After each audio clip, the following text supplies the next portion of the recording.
10h, 11h, Le grand rendez-vous Europe 1. avec Les Échos et CNews. Stéphane Dupont, Mathieu Boccoté, Sonia Mabrouk. Bonjour à tous et bienvenue à vous. Bonjour Olivier Dussopt. Bonjour. Ministre du Travail, du Plein Emploi et de l'Insertion, c'est votre grand rendez-vous ce dimanche, à un moment charnière où les oppositions à la réforme des retraites ne désarment pas. Après la promulgation éclair du projet de loi, beaucoup crient un nouveau coup de force de l'exécutif. Alors pourquoi cette précipitation ? Comment, dans de telles conditions, allez-vous renouer le dialogue et ne pas encore aggraver les fractures françaises ? Beaucoup dénoncent votre mépris. Est-ce devenu votre marque de fabrique ? Que comptez-vous profondément changer pour tenter de calmer une colère qui dure et qui nourrit dans un contexte inflationniste prégnant ? Dans un pays où les liens se distendent entre les Français et les politiques, votre défi est immense. Pour vous interroger ce dimanche, mes camarades, Stéphane Dupont des Échos, bonjour à vous Stéphane. Bonjour. Et Mathieu Boccoté, bonjour à vous Mathieu. Bonjour. Olivier Dussopt, ce matin dans le journal Le Parisien, Laurent Berger dénonce le mépris d'Emmanuel Macron après la promulgation express du texte sur les retraites. Mépris donc, qu'est-ce que vous lui répondez ? Il n'y a pas de mépris. Il n'y a pas de mépris et bien au contraire, il y a une volonté de travailler avec tous. Où est-ce que nous en sommes aujourd'hui ? Quel est ce moment charnière que vous avez décrit ? Le président de la République a fait campagne il y a maintenant 1 an en s'engageant à faire une réforme des retraites. Tous les députés de la majorité, tous les candidats de la majorité ont fait la même campagne et ont pris le même engagement. Nous avons eu ensuite un temps de concertation de 4 mois à l'automne dernier, que nous avons même prolongé de quelques semaines. Et nous avons finalement atterri, si vous me permettez cette expression, sur une proposition de réforme à 64 ans. Le débat parlementaire a été parfois compliqué, avec de l'obstruction, mais avec... Et vous nous 160 refaites le film là. Oui, mais... Je parle des dernières heures, précipitation à promulguer. Mais le film est important parce qu'il texte. explique tout le reste. Mais tout le monde l'a vu, monsieur le ministre. 175 heures de débat, et après 175 heures de débat, un texte adopté par le Sénat à 2 reprises, et par la commission mixte paritaire, est adopté, parce que c'est ainsi qu'est le droit, adopté par le rejet de 2 motions de censure.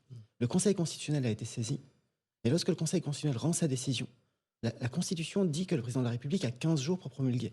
Par tradition, tous les textes financiers sont publiés dans les 24 heures. Il y a la tradition, il y a la méthode, le mépris. Pourquoi une précipitation ? Pourquoi ne pas avoir d'abord renoué ou tenté de renouer le dialogue avant la promulgation ? Vous noterez qu'avant la promulgation, le président de la République avait proposé un temps de travail aux partenaires sociaux et que ceux-ci, pour les organisations syndicales, l'avaient déjà refusé lorsque la promulgation a été faite. Tous les sujets étaient sur la table et tous les sujets le restent. Ils vous avaient demandé d'attendre pour promulguer la loi. Ils avaient dit un peu d'apaisement, un moment de décence. Pourquoi vous ne l'avez pas fait ? Pourquoi vous pas avoir attendu 2-3 jours Parce qu'il y a une forme de... Moi, je veux bien... Et peut-être qu'il y a une forme de symbole à attendre 3 ou 4 jours. Mais il faut toujours s'en référer au droit, notamment au droit... Là, ça fait comme un geste brutal. Il n'y a pas de brutalité dans le fait d'appliquer la loi. Vous savez, je suis assez frappé, et je ne parle pas de Laurent Berger ni de la CFDT. Je parle plutôt des responsables politiques, qui soient à l'extrême gauche ou à l'extrême droite, qui pendant 15 jours nous ont expliqué que le Conseil constitutionnel était l'institution dotée de toutes les vertus démocratiques, ce que je crois. Et qui, parce que la décision ne leur a pas été favorable, nous disent qu'il ne faudrait pas l'appliquer, il ne faudrait pas en tenir compte. La démocratie, ça n'est pas à géométrie variable. Et donc, ce texte est voté par le Parlement, il est arrivé au bout de son cheminement, il est promulgué parce que, de toute façon, et j'ai eu l'occasion de le dire, et il n'y a pas de provocation à le souligner, personne ne peut modifier le texte une fois qu'il a été adopté par le Parlement et validé par le Conseil constitutionnel dans son essentiel. Mais vous parlez du droit, ce qu'on comprend bien, mais vu les circonstances très particulières qui ont entouré ce projet de loi et désormais cette loi, vu ces circonstances, quelques jours de délai n'auraient pas permis justement d'au moins tendre la main envers 80% des Français ou 70% qui ne vous embrassent pas. Je l'ai dit, la main a été tendue. Le président de la République, dans sa Non, mais la main était tendue et les grilles de l'Élysée étaient fermées, Olivier Dussopt. Moi, j'avais envie de savoir... Pardon je ne comprends pas ce que vous dites. Pendant un certain temps, les grilles de l'Élysée étaient fermées aux syndicats. Mais attendez, vous allez me dire que je refais le film, mais tant pis, je prends le risque. Lorsque le président de la République a été réélu, une de ses premières décisions a été d'inviter l'ensemble des organisations syndicales. Presque toutes sont venues, la CGT avait fait le choix de ne pas venir. En septembre, il installe le Conseil national de la refondation. Il invite tous les partenaires sociaux, une partie conséquente d'entre eux viennent. Il les réunit, il réunit ce conseil à nouveau au mois de décembre. Les mêmes partenaires sociaux, ceux qu'on qualifie d'organisations réformistes, la CFDT, l'UNSA, la CFDC, sont présents. Mais ensuite, nous sommes entrés dans un temps de débat parlementaire, et il avait dit qu'à l'issue du débat parlementaire, les choses seraient possibles. Oui, mais les conditions, on va vous rappeler aussi l'autre partie du film, c'est de dire une réforme qui est totalement impopulaire, une contestation très large et profonde dans le pays, des manifestations massives avec aussi le spectre des violences. Est-ce qu'à ce moment-là, vous dites on a toujours tendu la main et ceux qui voient le mépris, finalement, ils se trompent, c'est une mauvaise perception de la réalité qu'ont les syndicats? Il n'y a pas de mépris. Il n'y a pas de mépris, il y a la volonté que chacun soit respecté. Pourquoi le perçoit-il ? Il y a la volonté que chacun soit respecté. il y a la volonté que chacun soit respecté dans ses compétences. Et comment Et c'est le cas des partenaires sociaux, et c'est le cas du Parlement, comme c'est le cas du gouvernement. Et je ne peux pas me permettre de parler à la place du Conseil constitutionnel, mais je pense qu'il faut aussi respecter les compétences de cette Et institution. comment expliquez-vous alors la réaction très virulente de Laurent Berger ce matin dans Le Parisien? Je crois que nous avons avec Laurent Berger et avec la CFDT, parce que pour ce que je connais de lui, et c'est quelqu'un que j'apprécie, que j'estime, ce que je connais de lui, c'est qu'il préfère l'attention et le respect que l'on porte à l'organisation qu'il représente plutôt que les débats de personnes. Nous savons qu'il y a... Comment vous avez réussi à faire de ce syndicaliste modéré l'un des plus farouches opposants à votre réforme? Nous savions dès le départ, et cela avait été conforté par les votes du congrès de la CFDT au mois de juin, nous savions dès le départ qu'il y aurait un désaccord sur les questions d'âge ou de durée de cotisation. Et nous savions, pour aller au bout de la réflexion, que cette réforme serait impopulaire parce qu'aucune réforme des retraites n'est populaire. On parle de la méthode. Mais elle est nécessaire. Olivier Dussopt, on parle, mettons de côté, même si le fond rejoint la forme toujours, mais sur la méthode. Vous avez aujourd'hui la plupart des opposants, on avait dit extrême droite, extrême gauche, mais pas seulement, hein, c'est quasiment tous vos opposants qui estiment que la méthode a été très brutale, même si vous soulignez le droit et la démocratie. Vous avez les opposants parmi lesquels les plus modérés qui parlent de mépris ce matin. En fait, cette ligue contre vous, vous vous dites non, il n'y a rien, tout va bien, on a fait comme il fallait. Nous avons fait ce qu'il fallait et nous avons fait ce qui est nécessaire. Ce qu'il fallait, c'est une chose. Si votre objectif, c'est que je vous dise qu'on peut faire mieux, oui, on peut toujours faire mieux. C'est toujours important pour la suite. On peut toujours faire mieux, c'est un principe. Et d'ailleurs, même si tout s'était merveilleusement passé, je pense qu'on aurait encore pu faire mieux, parce que la perfection n'étant pas de ce monde, on peut toujours s'améliorer.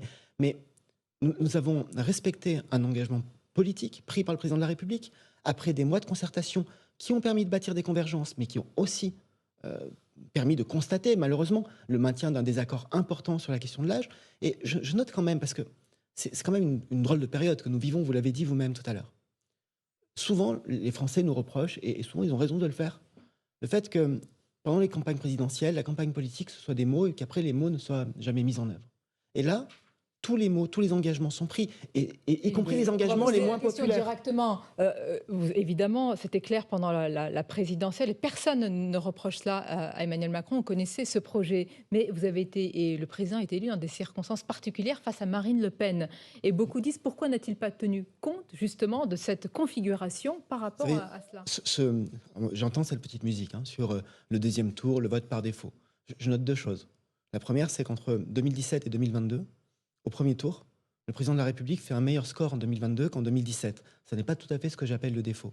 Et si on veut faire la démonstration du vote au second tour, et si on veut répéter... Non, je ne dis pas que tout va très bien, on reviendra certainement sur d'autres sujets.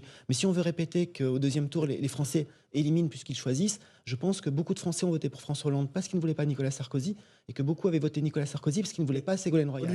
Et personne n'a jamais considéré que Jacques Chirac était illégitime en 2002, alors qu'il avait réalisé 19% au premier tour, contre 30 au président de la République actuelle en 2022. Donc cette petite musique autour des conditions, des conditions d'une élection présidentielle, on l'a déjà entendu. Ce que je dis là, c'est que enfin, nous avons un président de la République qui, même lorsque ça n'est pas populaire, met en accord ses actes avec les mots qu'il a pendant la campagne. Mais croyez-vous qu'aujourd'hui, pour les Français, le débat sur les retraites est terminé? Non, de la même manière que je ne considère pas acceptable qu'on remette en cause la décision du Conseil constitutionnel, je sais aussi que pour ceux qui s'opposent à la réforme, cette décision ne les fera pas changer d'avis, ne leur fera pas tourner la page. Et je vais même un cran plus loin. Moi, j'appelle de mes voeux, comme le président de la République, comme la Première ministre, que le dialogue avec les partenaires sociaux puisse reprendre. Il faut arrêter le rythme, il faut voir les sujets, mais je sais pertinemment, et je fais écho à ce que j'ai même lu dans la presse de ce matin, que ce n'est pas une question de séquences qui se ferment et d'autres séquences qui s'ouvrent. Cette réforme des retraites. Mais pourtant, on entend beaucoup parler, on dit tourner la page. Personne ne va l'oublier. Et c'est vous qui voulez tourner la page. Moi, je souhaite avancer et passer à d'autres sujets. Donc tourner la page des retraites. Mais vous aimez lire.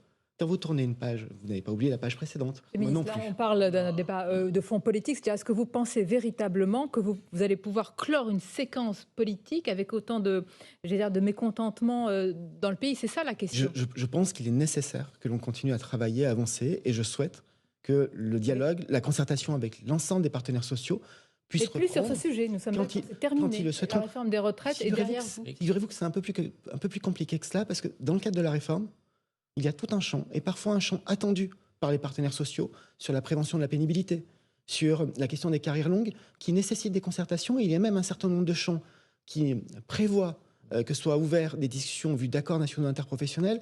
Et là aussi, Et si quand- je pousse le raisonnement jusqu'au bout, certaines des dispositions censurées par le Conseil constitutionnel, On va en parler, il y en a bien peu, sûr. mais notamment sur l'emploi des seniors, Mais nécessitent du sur, débat. sur le fond de la réforme des retraites, j'allais dire la colonne vertébrale, vous dites ce matin, ça y est, évidemment. Je dis ce pour l'âge. matin que la réforme telle que le président de la République s'est engagé à faire a été menée, qu'elle est votée, qu'elle est validée par le Conseil constitutionnel, que nous devons veiller de manière extrêmement attentive à la bonne qualité de sa mise en œuvre, mais que, et y compris avec les concertations que j'ai évoquées, mais que ce sujet-là, qui restera un désaccord avec un certain nombre de partenaires sociaux, ne doit pas nous empêcher, lorsqu'ils le souhaiteront, d'avancer sur d'autres aspects, parce que c'est l'intérêt des salariés et des entreprises. Avec eux, quand hier soir, vous parlez d'une victoire collective sur les retraites. Ils se disent, mais ils sont à l'ouest. Mais attendez, je veux bien tout, mais vous n'avez pas fait le débat à ma place. Vous n'avez pas fait le débat à la place des députés de la majorité. Vous ne faites pas partie des députés de la majorité dont les permanences ont été dégradées, qui ont été bousculées, qui ont été insultées, et qui ont tenu, et qui non seulement ont tenu, mais ont fait en sorte, par leurs propres amendements et par leurs propositions, qu'un terrain d'entente soit possible avec le Sénat. Donc, ce texte est allé au bout avec des votes au Sénat et une adoption par rejet de motion de censure. Oui, mais c'est une procédure. faut-il parler de qui victoire? Ça va être mal pris. C'est là où on se demande pourquoi vous mettez du sel sur les plaies Il aujourd'hui. n'y a pas de sel sur les plaies, il n'y a pas de volonté de mépris. C'est la victoire Vous savez, collective de qui exactement? J'ai quand même le sentiment parfois qu'on est dans une situation où les députés de la majorité et le gouvernement devraient battre leur coulpe en permanence face à un certain nombre d'opposants. Et là aussi, je ne parle pas des syndicats et encore moins de Laurent Berger, qui passent leur nuit et leur jour à les insulter, à vouloir les déstabiliser. À un moment, il faut peut-être rétablir un petit peu les choses. C'est-à-dire Et rappeler que dans c'est un cette... débat aussi dans politique. C'est Oui. normal qu'il y ait parfois un peu de... Alors, pas du tout pour les permanences, mais qu'il y ait un petit peu de Oui, tension. mais peut-être arrêter de présenter les choses comme s'il n'y avait que la majorité qui serait en responsabilité. Nous sommes face à des oppositions qui sont en irresponsabilité, qui ont tout fait pour bloquer le débat, qui ont tout fait pour susciter le chaos dans l'Assemblée, et dont on a parfois le sentiment que la violence des mots se retrouve dans la violence de la rue. La Première ministre dit vouloir accélérer les réformes tout en appelant, Olivier Dussopt, à l'apaisement. Donc on ne change rien. Il faut changer la méthode, il faut travailler mieux, cela a été dit, et je n'invente rien. La Première ministre doit présenter un programme de travail, une nouvelle organisation des liens entre le gouvernement, la majorité, le Parlement dans son ensemble. Et quand la Première ministre dit qu'il faut avancer sur les réformes et qu'il faut continuer à travailler, elle a évidemment raison. Elle a raison parce que je pense que dans la situation que nous connaissons, et pas nécessairement qu'en lien avec le débat sur les retraites, la situation politique que nous connaissons depuis plusieurs années, la pire des solutions, c'est l'immobilisme. Et le pire dans l'immobilisme, c'est la résignation. Moi, si on se résout à ne rien faire, ça s'appelle la fatalité du pire. Vous dites ce matin, on a compris, mais on ne change rien. Non, je n'ai vous pas ai dit qu'on ne compris. changeait rien. Mais ce que je veux dire, c'est que si on ne fait rien, si on considère qu'il faut tout arrêter, ce que je répète, c'est la fatalité du pire. Et quand on croit à la fatalité du pire, quand on ne croit qu'il n'y a que le pire qui puisse nous arriver, soit on ne s'engage pas en politique, soit on s'engage aux extrêmes. Vous Nous ne dites, sommes pas dans cette vous dites fatalité-là. changer la méthode, mais le président de la République a déjà dit 10 fois qu'il allait changer de méthode. Les Français, ils ne voient pas la différence. Là, Il faut qu'on travaille. Vous savez, le président de la République s'exprime demain. Ouais. Le président de la République réunit aussi sa majorité demain. Donc, il y a 24 heures à Parce que attendre. Je vois votre impatience. Je vois votre impatience, mais je vois votre impatience, mais il y a 24 heures à Et attendre. quelles sont vos attentes particulières pour demain, pour le... Vous savez, Parce que le président de la République s'exprimera? il n'est pas d'usage qu'un ministre dise publiquement au président de la République ce qu'il attend ou ce qu'il n'attend pas. Mais Olivier, D'accord, je précise attendez, est-ce que ça marche encore, le je vous ai compris? Mais je ne sais pas si le président de la République est dans cette. C'est ce que vous nous dites un peu ce logique-là. matin. Nous, on a entendu les colères, Non, voilà il- ce qui se il passe, faut- mais nous, on va il faut continuer regarder- d'avancer. non, je pense qu'il faut regarder les choses de manière beaucoup plus profonde, indépendamment, je le dis, du contexte. Nous sommes dans une période de notre histoire politique où la parole politique n'est plus crue. ce que Mais je ne disais l'avez-vous pas tout à aggravé, l'heure. cette situation paroxystique qui dure déjà depuis un certain Non, temps? vous voyez, je pense qu'au contraire, même quand c'est difficile, même quand c'est impopulaire, le fait de dire ce que l'on fait et le fait d'appliquer le programme pour lequel on a été élu est quelque chose qui est important et qui peut, peut-être dans un temps qui viendra, mais qui peut aussi réconcilier avec la parole politique, parce que moi, ce que j'entends souvent et beaucoup, pas depuis 6 mois, depuis 6 ans, ce sont des électeurs, des électrices qui m'ont beaucoup dit sur des questions relatives à la fiscalité, sur des questions relatives au travail, qui m'ont beaucoup dit je ne suis pas toujours d'accord avec ce que le président de la République a proposé, indépendamment d'ailleurs de leur vote à la présidentielle. Mais ce que je sais, c'est qu'il fait ce qu'il a dit et qu'on ne peut pas lui reprocher de nous avoir caché les choses. Et ça, c'est une chose sur Oui, c'est le important. fond, Olivier Dussopt, mais pas de changement de méthode, pas de changement de Premier ministre, pas de changement de gouvernement dans une telle crise. Enfin, on Mais se demande pardonnez-moi, quel mais là, vous venez coup de baguette citer- magique. vous venez de Demain, le citer président vous- pourrait appeler à l'apaisement. Vous venez de comme- citer des décisions, des des idées, des pistes, je ne sais comment le qualifier, qui relèvent des seules prérogatives du président de la Oui, République. enfin, Dans le rôle il n'y a qui est pas le de mien, doute. Il a dans- déjà dit qu'il n'y aurait pas dans le rôle qui est le mien de changement. et dans les fonctions que dans l'immédiat. j'exerce au ministère du Travail, au sein de cette majorité, c'est de regarder comment nous pouvons avancer, parce que je le répète, si nous ne faisons rien pour l'éducation, si nous ne faisons rien pour la santé, Mais vous êtes au si nous ne pouvoir faisons- depuis déjà plus de 6 ans. mais nous faisons et nous devons continuer à faire. Je change ma formulation. Si nous arrêtons de faire pour l'éducation, si nous arrêtons de faire pour la santé, ce sont les plus fragiles des Français qui vont en souffrir les premiers. Comment comptez-vous avancer, accélérer Vous n'avez plus d'alliés politiques, LR, vous ne pouvez plus compter sur eux, les syndicats, ils ne veulent plus vous parler. Comment est-ce qu'on Les avance dans des organisations conditions syndicales pareilles ont dit qu'elles ne souhaitaient pas de concertation avant le 1er mai. Et j'ai dit tout à l'heure, je le répète, que je souhaite que le dialogue puisse être repris. Et ça, il y a des sujets. Et le disque devient rayé, Non, mais- Olivier Dussopt. Mais il est d'autant plus rayé si vous m'empêchez de finir ma phrase et que je la reprends au début à chaque fois. C'est-à-dire que vous dites la même chose Mais- depuis des semaines et les syndicats ne vont pas venir. Donc j'essaie de. Ce que je vous dis, moi, d'aller c'est plus loin. qu'il y a des sujets de dialogue social et que les sujets de dialogue social, les sujets de concertation, les sujets de négociation ne sont pas que des sujets d'initiative gouvernementale. Il y a des choses que nous portons. Nous voulons améliorer l'accompagnement des allocataires du RSA pour les aider à retrouver un travail parce que c'est notre priorité. Il y a des choses que nous portons autour de France Travail, des choses que nous portons dans le domaine Donc la qui est le confiance mien, n'est mais pas pas seulement. rompue. Et puis, il y a aussi des sujets qui sont portés par les partenaires sociaux, patronat et syndicats. Mais- Je pense à leur accord sur le partage de la valeur. Mais Je pense à leur politiquement, accord mais récent sur la politiquement, transition est-ce que- écologique. D'abord, la cote d'impopularité du président de la République, est-ce qu'elle vous inquiète? Je préférais qu'elle soit meilleure, si vous voulez tout savoir. Mais il Vous paye, sentez la rupture il paye. avec le pays? il paye et nous payons deux choses. Nous avons une réforme qui n'est pas populaire, nous le savons, mais c'est notre responsabilité de la faire. Et parfois, quand j'entends la nature des débats, la nature des inquiétudes, sur des questions de pouvoir d'achat, parfois même sur les retraites, où nous sommes interrogés non pas sur la réforme que nous portons, mais sur des règles qui existent depuis des années et des années, qui n'ont jamais été changées, que nous changeons pour certaines d'entre elles, et qui sont des injustices. Quand je vois et quand j'entends le sentiment qui est le plus angoissant de beaucoup de nos concitoyens, sentiment de déclassement. C'est un sentiment que- ou une réalité mais C'est comme le sentiment d'insécurité. C'est souvent les deux. Mais sentiment de déclassement, sentiment ou conviction que leurs enfants ne pourront pas être plus heureux qu'eux alors que c'est le sens de notre J'entends. histoire. J'ai parfois le sentiment aussi que le président de la République paye les factures des 30 dernières années, pas seulement les Et siennes. ça, tous en conviendront probablement. Mais pour relancer la machine à réformer, est-ce qu'il est possible de relancer cette machine avec une telle cote d'impopularité en ce moment? Je crois que oui, et je crois qu'il le faut.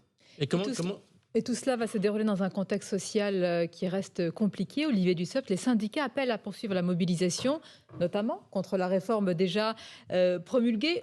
Au-delà du 1er mai, est-ce que de telles manifestations, alors que vous venez de déclarer que la réforme a été votée, promulguée, est-ce qu'elles sont encore pertinentes et légitimes? Ce n'est pas moi qui dois dire si les organisations syndicales sont légitimes ou opportunes à organiser des manifestations. C'est un droit à la manifestation. C'est Mais très important. diriez-vous qu'elles sont vaines puisque la réforme est votée? J'ai promulguée entendu qu'un certain nombre de responsables syndicaux avaient dit et répété leur attachement, c'est encore dans les colonnes du Parisien ce matin, pour une mobilisation le 1er mai, et qu'ensuite ils regarderaient, ils verraient comment les choses se passent. À eux de décider. Je ne fais pas, je le dis souvent, et parfois on me le reproche, voire on me le dit sous forme de moquerie, mais je ne fais pas la météo ni du dialogue ni du climat social. Et je respecte les compétences des organisations syndicales et patronales pour ce qui concerne l'organisation de tel ou tel mouvement. Quand il dit, Laurent Berger, qu'il souhaite que le 1er mai, on casse la baraque, évidemment pour qu'il y ait un maximum de monde dans la rue, hein, c'est du point de vue du nombre Il n'y a aucun doute là-dessus. de manifestants.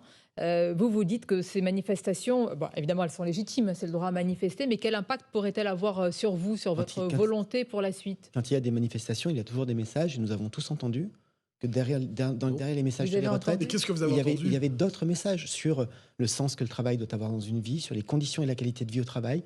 C'est quand j'entends, et donc après, pas seulement dans la bouche des représentants syndicaux, mais quand j'entends des Françaises et des Français me dire que c'est impossible d'aller jusqu'à 64 ans, alors même que dans des pays très comparables au nôtre, tout le monde est déjà à 66 ou à 67, ça dit quelque chose sur la manière dont le travail est vécu. Quand on parle de sa retraite comme un moment de délivrance ou de libération, ça signifie qu'on vit le travail comme un enfermement. Il y a quelque chose de très paradoxal dans la situation que l'on vit. On a un certain nombre d'études qui nous disent que les 3/4 des Français sont assez satisfaits de leur travail. Premier point. Deuxième point, on me dit beaucoup, il y a une grande démission, les Français ne veulent plus travailler. C'est totalement faux. Aujourd'hui, quand on regarde les Français âgés de 15 à 64 ans, c'est-à-dire les Français en âge de travailler au sens des statistiques, 68,5% travaillent. Oui. C'est le plus fort taux depuis 72, depuis 50 ans. Pourquoi n'avez-vous pas mis ce débat? Vous voyez, J'y là, viens, vous j'y faites viens. le chemin à l'envers. Ce débat viens. aurait dû Et- être ouvert et avant j'ajoute- la réforme des retraites. Et j'ajoute un troisième point. Vous êtes d'accord? J'ajoute un troisième point pour dire que les Oui. Français veulent du sens à leur travail. Vous me dites qu'il aurait fallu avoir ce débat avant la réforme des retraites. Il aurait fallu avoir ce débat il y a 10 ans en réalité. Nous sommes aujourd'hui avec une opportunité qui est qu'on s'approche du plein emploi, et c'est tant mieux, et que le fait d'approcher du plein emploi permet aussi de parler de travail et pas seulement d'emploi. Et pourquoi nous avons pris ce calendrier ? Ce qui est incroyable, c'est que l'idée ce matin n'est pas de vous faire reconnaître des erreurs ou des errements, c'est que presque comme si tout était normal. C'est-à-dire, nous avons quand même connu des manifestations, c'est le 12e ou le 13e, avec un spectre des violences. Est-ce que je vous ai dit que tout est normal et que tout va bien ? Je sais qu'il y a des fractures, je sais qu'il y a des oppositions, mais je répète aussi... Olivier Dussopt, comment faites-vous le mardi 2 mai ? Le mardi 2 mai, après cette grande manifestation, vous allez dire aux syndicats, bon, merci pour tout, on vous a écouté, on vous a entendu, et maintenant vous revenez autour de la table et on va parler d'autres sujets. Et comment ça va se passer ? Je pense qu'il n'y a rien qui ne fonctionne lorsqu'on parle de grande messe ou de mise en scène de réconciliation. Je l'ai dit tout à l'heure, il y a des sujets qui sont portés par le gouvernement. Et il y a des sujets qui sont portés par les partenaires sociaux, syndicats et patronats. Vous allez avancer sur ces pistes-là. Et qui nécessitent de la concertation. Je prends un seul exemple, qui n'est d'ailleurs sur un sujet qui n'est pas encore abouti. Les partenaires sociaux ont, à leur propre initiative, sans que ce soit une demande du gouvernement, parce que l'accord sur le partage de la valeur, c'était une demande du gouvernement, mais ils l'ont négocié, ils ont réussi la négociation, et nous allons le transposer de manière fidèle et intégrale. Mais les syndicats ont ouvert d'autres chantiers dans ce qu'on appelle l'agenda autonome, qui est leur propre agenda, syndicats, patronat, sur des sujets de discussion. Ils devraient, et je souhaite que ce soit le cas, ils devraient dans les prochains jours aboutir sur un accord qui revoit la manière dont est gérée la branche accident du travail et maladies professionnelles. S'ils aboutissent, et je le souhaite, pour mettre en œuvre tout cela, il faut bien qu'on se parle, il faut bien qu'on discute, il faut bien qu'on échange. Donc il faut le faire au rythme nécessaire, de manière progressive, parce que je le répète, je ne crois pas véritablement aux mises en scène de réconciliation. Personne n'oubliera la réforme des retraites, d'autant plus qu'on doit travailler à sa mise en œuvre et que ça nécessite aussi parfois des concertations sur certains sujets. Mais je crois qu'il y a une nécessité à avancer. Vous avez beaucoup cité l'interview de Laurent Berger. Et vous imaginez bien que je l'ai lu avant de venir. Il y a un passage de cette interview que vous n'avez pas cité, dans lequel il dit c'est comme dans une entreprise. On peut perdre un combat, on peut ne pas être satisfait d'une décision. Mais à un moment, il faut qu'on continue à discuter si on veut défendre l'intérêt des salariés. Là, vous soulignez que pour Laurent Berger aussi, il faut une piste d'atterrissage, non, une sorte de sortie. Je ne parle pas à sa place. Bien. Je me contente de répéter ce que j'ai lu dans... Enfin, il y a un message politique derrière qu'on a compris. Dans le Parisien, mais je souhaite évidemment, avec lui comme avec les autres organisations syndicales, qu'il y ait une reprise du dialogue quand ils le souhaiteront. Marine Le Pen a évidemment réagi après la promulgation du texte sur les retraites, affirmant que Emmanuel Macron est un pyromane qui, hélas, a abîmé la démocratie. Jean-Luc Mélenchon évoque un président qui a voulu intimider toute la France dans la nuit, voleur de vie, absurde affichage d'arrogance. Et vous, ce matin, vous nous dites non, pas de mépris. Belle tenaille. Jean-Marie Le Pen, pardonnez-moi, c'est un lapsus. Marine Le Pen et Jean-Luc Mélenchon. Belle tenaille. C'est la tenaille des extrêmes. Certains disent que vous la favorisez. Depuis que vous êtes arrivé au pouvoir, vous avez fait monter le Rassemblement national, d'ailleurs à l'Assemblée nationale. C'est leur comportement dans l'hémicycle. C'est leur comportement dans l'hémicycle qui, pour les uns, est un comportement de blocage et pour les autres, un comportement de silence. Et en réalité, vous avez sur l'extrême gauche de l'hémicycle ceux qui sèment le bazar et ceux qui aimeraient, de l'autre côté, en tirer les bénéfices. Et c'est pour ça que je dis que c'est une tenaille. Une tenaille à laquelle nous devons faire face. Et vous êtes la voix de la raison au milieu ? Je crois que nous sommes effectivement la voix de la raison et j'espère que d'autres nous rejoindront sur cette voie de la raison d'ailleurs, dans les semaines qui viennent. Mais qu'est-ce que nous avons entendu dans l'hémicycle ? Nous avons entendu du bruit, du chaos, des insultes, et derrière, à l'extrême gauche, un projet totalement utopique, qui consistait à dire la retraite à 60 ans, parfois avec 40 ans, parfois avec 37 ans et demi, ça coûte 90 milliards d'euros par an, personne ne sait où on les prend, personne ne sait comment on les finance, mais on essaye de faire croire cela comme un doux songe ou un doux rêve dont il ne reste au réveil rien d'autre que le déplaisir d'y avoir cru pendant un instant. Et puis, de l'autre côté, un Front National totalement absent des débats, muet.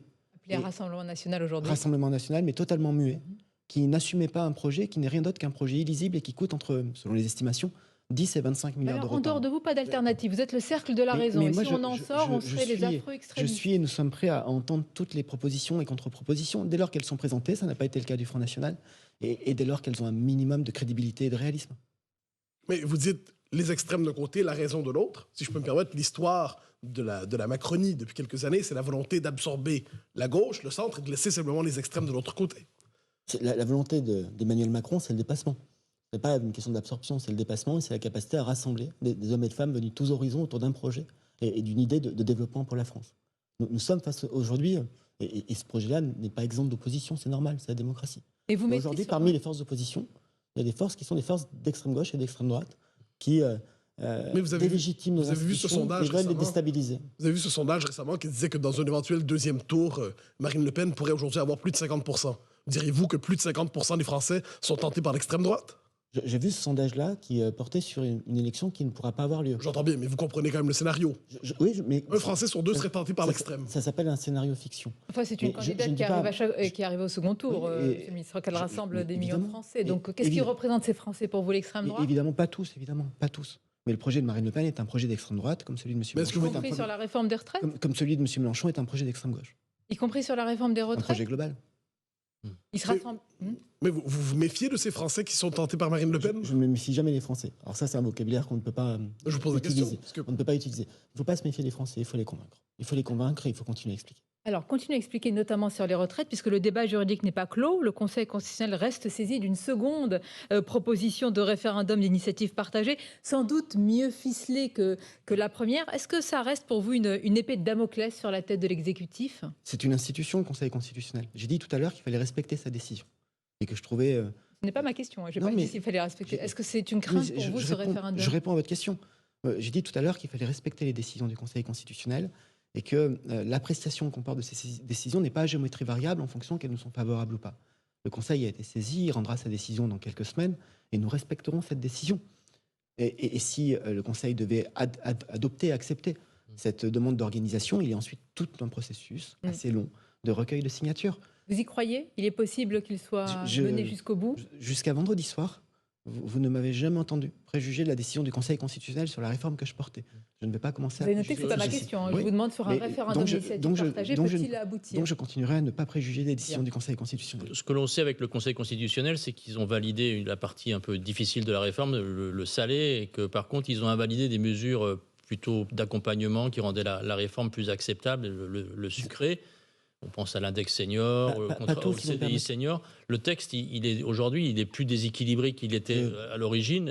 Comment vous assumez cette situation? Dans votre question et dans la lecture vous faites de la décision du Conseil constitutionnel, vous omettez le fait que le Conseil a validé la totalité des mesures en matière de prévention de la pénibilité, de prévention de l'usure, à une exception qui est le suivi médical renforcé, et je pense que nous devrons trouver un autre moyen pour le mettre en place.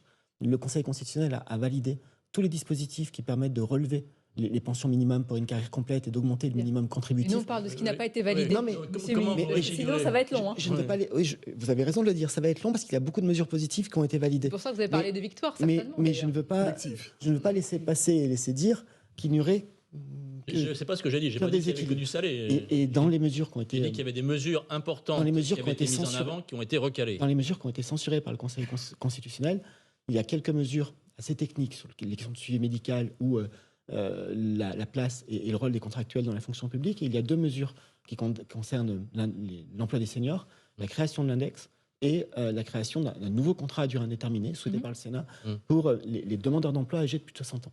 Dans le cadre des débats et des discussions avec les partenaires sociaux que j'ai évoqués, ce sont évidemment des sujets que nous allons devoir regarder à nouveau pour voir comment avancer, comment les traiter. Et j'ajoute même que pour ce qui concerne l'emploi des seniors, la création d'un contrat spécifique, la disposition souhaitée par le Sénat, et la création d'un index que nous souhaitions et que nous souhaitions même renforcer dans le cadre de la discussion, ne peuvent pas être les seules mesures. Il faut aussi qu'on travaille sur des aides au retour à l'emploi pour les seniors qui l'ont perdu. Le CDI senior, vous allez le garder parce que vous n'en vouliez pas? Le CDI senior, j'avais dit mes préventions. La disposition telle qu'elle a été adoptée par la commission mixte paritaire est une bonne disposition. Et je précise, ça fait le lien avec ce qu'on disait avant la publicité, que dans le texte tel qu'il était adopté, et pour la partie qui a été malheureusement censurée, il était écrit dans le texte que la mise en place de ce nouveau contrat devait faire suite à un accord national interprofessionnel et donc à une négociation entre les partenaires sociaux dans le cadre d'un document d'orientation établi par le Est-ce que vous gouvernement. reconnaissez quand même que la réforme est déshabillée de ses avancées sociales, de quelques-unes de ses avancées sociales? Je dis trois choses. La réforme a été validée pour l'essentiel. Vous l'avez compris. L'immense majorité des mesures qui sont des avancées sociales ont été validées aussi. Et il y a, oui, quelques mesures, notamment sur l'emploi des seniors, qui ont fait l'objet d'une censure. Non pas parce que ces mesures seraient inopportunes, mais parce que le Conseil a considéré que c'était des cavaliers législatifs. Comment vous allez faire? Il va y avoir un nouveau... J'ai répondu à l'instant sur cette question-là. Sur l'emploi des seniors, que ce soit sur des mesures nouvelles, comme sur ces deux mesures censurées par le Conseil constitutionnel, le dialogue avec les partenaires sociaux doit nous permettre d'aviser, de voir comment être efficace et comment nous les portons. Alors pendant ce débat sur la réforme des retraites, l'inflation, Olivier Dussopt, est passée presque, évidemment, pas pour ceux qui l'éprouvent et la vivent, mais presque au second plan politiquement. Et pourtant, c'est une urgence pour les Français. Est-ce que vous considérez que le feu couve sur ce sujet majeur? C'est un sujet qui est majeur et qui montre combien parfois il est difficile d'apporter des réponses qui qui soit totalement satisfaisante. Pourquoi est-ce que je dis cela? Parce que toutes les mesures que nous avons mises en place depuis maintenant plus de 18 mois, avec notamment les boucliers tarifaires en matière énergétique, avec les aides aux ménages les plus favorisés, avec la loi pouvoir d'achat de juillet 2022. Ça fait quelques mois, mais elle est importante et elle prend effet.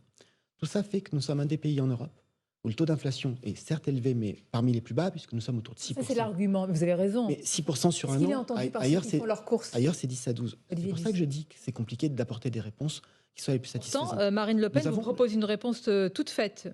D'ailleurs, c'est la mesure depuis sa campagne. Elle en a parlé, je vous la cite, parce qu'elle en a parlé à la Première ministre lors de sa rencontre à Matignon. Elle dit: pourquoi continuer à écarter la proposition d'une TVA à 0% sur les produits de première nécessité? Parce que sur un paquet de pâtes, ça fait 4 ou 5 centimes.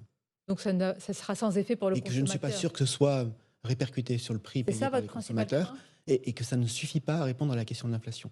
Je pense que nous avons des réponses plus utiles et plus fortes. Où sont-elles? Mais où sont-elles? Vous savez, C'est suffisant? Vous pensez que c'est suffisant? sont-elles nous avons des dispositifs qui sont chiffrés en milliards d'euros, d'aide aux ménages les plus fragiles, parfois des dispositifs de chèques qui ne sont pas il est toujours vrai. demandés, ce qui est important, des dispositifs de bouclier tarifaire, et nous avons par ailleurs une loi qui n'existe pas avec nous, qui existe depuis plusieurs années, qui permet au salaire minimum d'être indexé sur l'inflation, et le 1er mai, nous allons l'augmenter de 2,9% Vous estimez que pour faire 6. Et je note aussi que toutes ces mesures de protection des Français, qui coûtent quelques milliards d'euros, de bouclier tarifaire ou de chèques aux ménages les plus démunis, est-ce que Mme Le Pen et ses députés les ont votés? Non, ils ne les ont pas votés.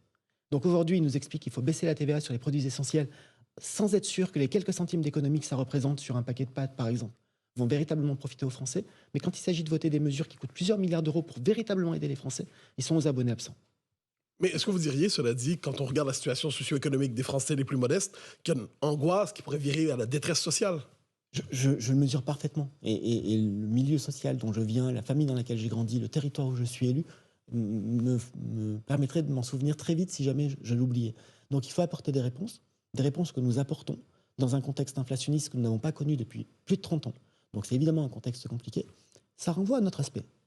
Cet autre aspect, c'est que je reste convaincu, et je fais le lien avec ce que nous sommes dit jusqu'à présent et avec les responsabilités qui sont les miennes, la meilleure façon de lutter contre la pauvreté et la meilleure façon de protéger le pouvoir d'achat des Français, c'est aussi de continuer la bataille pour le plein emploi et la bataille du retour. Très bien, on va en parler, mais Olivier Dussopt, on est dans un pays où il y a des antivols aujourd'hui sur la viande et le poisson. Vous dites que, écoutez, quand on se compare par rapport aux autres pays européens, le taux d'inflation est plus bas, certes, mais est-ce que ce genre d'argument que vous tenez ici sur un plateau de télévision, il me semble très éloigné Ça n'est pas... des Français Désolé, qui, eux, sont... désolé de vous le dire impactés comme ça, par mais ça n'est pas un argument, c'est une réalité. Et d'une certaine manière, nous avons tous les deux raison.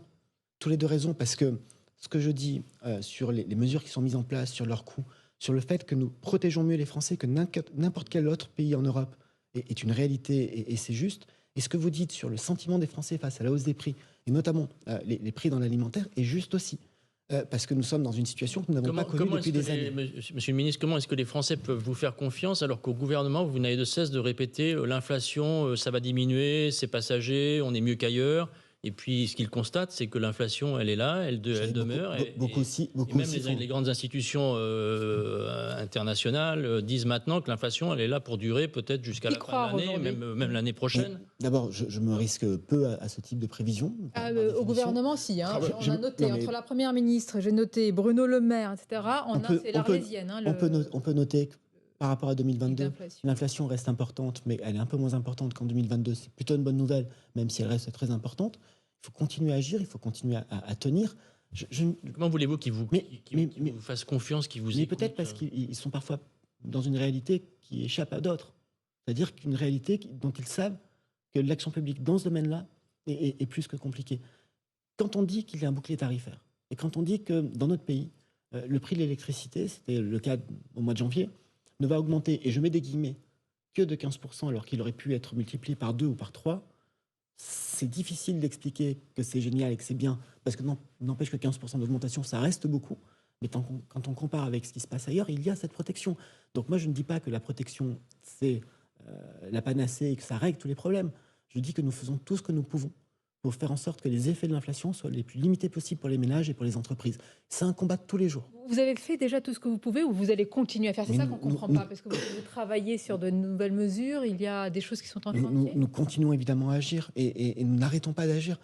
Après, c'est une action publique. Et les politiques publiques, si on pouvait les résumer en une phrase ou en 2 mots, notre vie en serait plus facile, mais je ne suis pas sûr que ce soit beaucoup plus efficace. Il n'y a pas de mépris sur la situation politique aussi. Là, je pose la question aux responsables politiques plus qu'au ministre du Travail. Crise démocratique, crise politique, crise institutionnelle. Que vivons-nous selon vous? Nous vivons une situation de tension politique, d'instabilité. C'est de la langue de bois. Non, mais Ah, mais il y a je vais vous répondre parce que je ne partage pas votre... toute notre histoire contemporaine, Je ne c'était peut-être une histoire de tension. Je ne partage pas les termes de votre question. C'est pour ça que je Ce ne dis... sont pas les miens. Hein, C'est pour ça que je vis une question... Nous vivons un moment de tension, un moment caractérisé par les majorités relatives. Mais quand je dis qu'il n'y a pas de crise institutionnelle, j'ai eu l'occasion de le dire par ailleurs, c'est parce que nos institutions ont justement fait preuve de leur solidité, malgré une majorité relative et malgré une volonté d'obstruction d'une grande partie des oppositions. Pas de crise démocratique. Notre démocratie n'est pas abîmée, fragilisée. Elle l'était avant, malheureusement, elle l'était avant cette réforme de retraite. Vous n'êtes comptable de rien, responsable de rien. On va arranger les choses. Nous C'est sommes- conspirate ce matin. Nous sommes nombreux à être comptables de beaucoup. C'est un peu différent comme approche. Mais Et donc, vous résumez la crise à une majorité relative. Mais vous ne croyez pas que la crise démocratique ou la crise politique est plus profonde? c'est ce que je dis à l'instant. J'explique. Dans une démocratie, normalement, il y a cette idée qu'il faut toujours une alternative, une alternance. Si on a simplement d'un côté la raison et de l'autre côté les extrêmes, est-ce que c'est pas le jeu démocratique qui est faussé? C'est en tout cas la situation politique que nous connaissons. Et je ne dis pas que je m'en satisfais. Moi, je serais très heureux que, face ou à côté de la majorité présidentielle, il y ait des forces Olivier Dussopt, démocratiques. vous y avez avez contribué. vous avez Quand, tout fait quand pour l'élection les siphonner, présidentielle approche, le Rassemblement national devient l'épouvantail. Et puis quand ça s'éloigne, c'est l'extrême gauche et la France Ça, insoumise je qui crois que devient c'est- l'épouvantail. C'est une rhétorique qu'on entend depuis à peu près 30 ans, hein, pardon. Mais le gouvernement, la majorité, les partis politiques de la majorité ne sont pas responsables de l'offre politique des Les oppositions. débauchages qui ont été effectués ont fragilisé la droite. Et aujourd'hui, vous avez justement les deux bouts de l'omelette, comme on dit. N'êtes-vous pas Je ne responsable? crois pas. Vous Non, considérez non, que c'est ainsi? Je pense que les hommes et les femmes de droite, comme les hommes et les femmes de gauche, et j'en suis, qui ont rejoint le président de la République et qui ont fait ce choix-là, l'ont fait, parce que nous croyons à ce qu'il porte, et deux, parce Certains que... disaient l'inverse sur le président de la République avant de le rejoindre, monsieur et le deux, ministre. parce que Il y a de l'opportunisme aussi. et deux, parce que les forces politiques en question n'étaient plus et ne sont plus en capacité de proposer une alternative crédible. Donc il ne reste plus que Mais je le deux répète, pôles. Est-ce que nous sommes comptables de l'offre politique de nos opposants? Non. En voulant casser avec des débauchages individuels, est-ce que vous ne favorisez pas Mais l'émergence de ces deux pôles extrêmes? Je ne le crois pas et ne nous faites pas porter la responsabilité de leur faiblesse ou de leur division.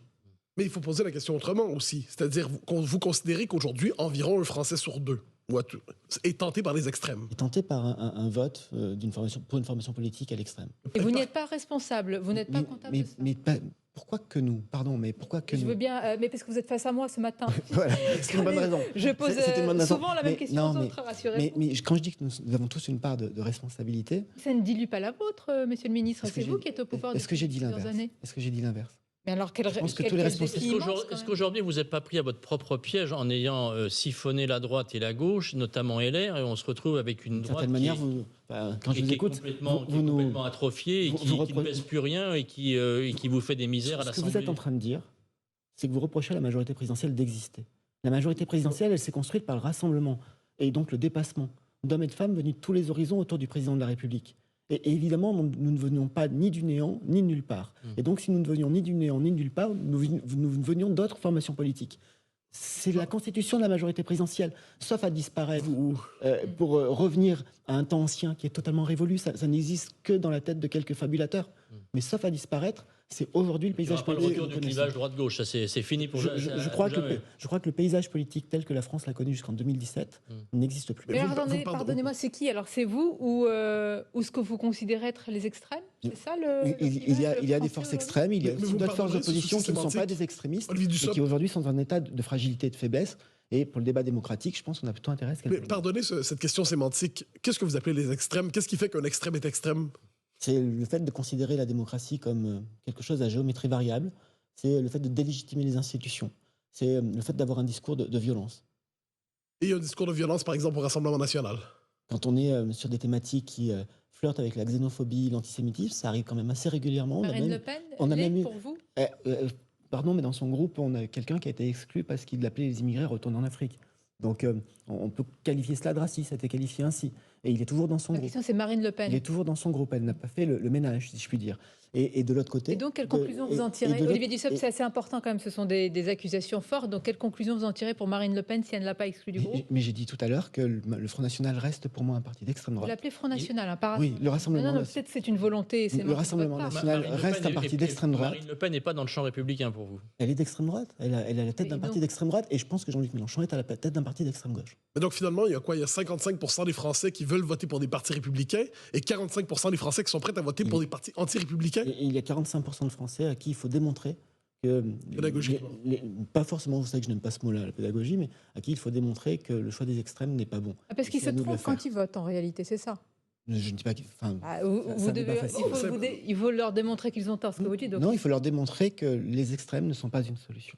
Et il faut donc dissiper les illusions que les extrêmes se plaisent à faire vivre dans notre pays. Mais c'est particulier quand même. C'est-à-dire, si un Français sur deux, à peu près, est tenté par ce que vous appelez les extrêmes, et presque donc anti-républicain, si je comprends bien, ça consiste à dire que presque un Français sur deux est tenté par un parti factieux. Non, mais ça, vous allez un peu vite dans le raccourci, je pense. Ah bon? Je répète que nous avons des partis extrémistes en France qui vivent d'illusions, qui prospèrent sur les difficultés, qui souhaitent parfois même que ces difficultés puissent se développer parce que c'est la condition de leur prospérité. Et que le rôle des responsables politiques, dans la majorité, mais pas seulement, c'est de dissiper ces illusions. Vous êtes l'incarnation de l'apaisement. C'est ce que vous êtes en train de nous dire. J'ai dit pas seulement, vous l'avez noté. J'ai dit et pas seulement, la majorité et pas seulement. Mais vous estimez être quand même aujourd'hui le parti de l'apaisement par rapport nous souhaitons être un parti d'apaisement, nous souhaitons être un parti de responsabilité. Nous souhaitons aussi être un parti qui soit au travail, et au travail pour continuer à bâtir et à construire. Je l'ai dit tout à l'heure, l'immobilisme est la pire des solutions. Ce sera la conclusion. Au travail, vous le serez encore demain, après-demain, ministre du Travail, vous-même? Je le souhaite, mais c'est le président de la République qui s'exprime. Vous savez, j'ai beaucoup dit depuis le début de l'émission que j'étais très attaché à ce qu'on puisse respecter le droit et les compétences de chacun. Là, on parle d'un remaniement. La question que vous posez n'appartient qu'au président de la République. Mais je vous demandais votre envie. La question que vous posez n'appartient qu'au président de la République. Votre envie personnelle, elle appartient au président. Mon envie, c'est d'être là où le président de la République jugera que je suis le plus utile. Bien, c'est de la langue de bois ou c'est une conviction? Non, c'est une conviction, parce que c'est comme ça que marchent nos institutions, et c'est aussi à la hauteur de la confiance que je lui porte. Merci Olivier Dussopt d'avoir été notre invité ce dimanche, ministre du Travail, de l'Insertion et du Plein Emploi. Je remercie également mes camarades Stéphane et Mathieu. Merci beaucoup. À dimanche prochain et très bonne journée évidemment.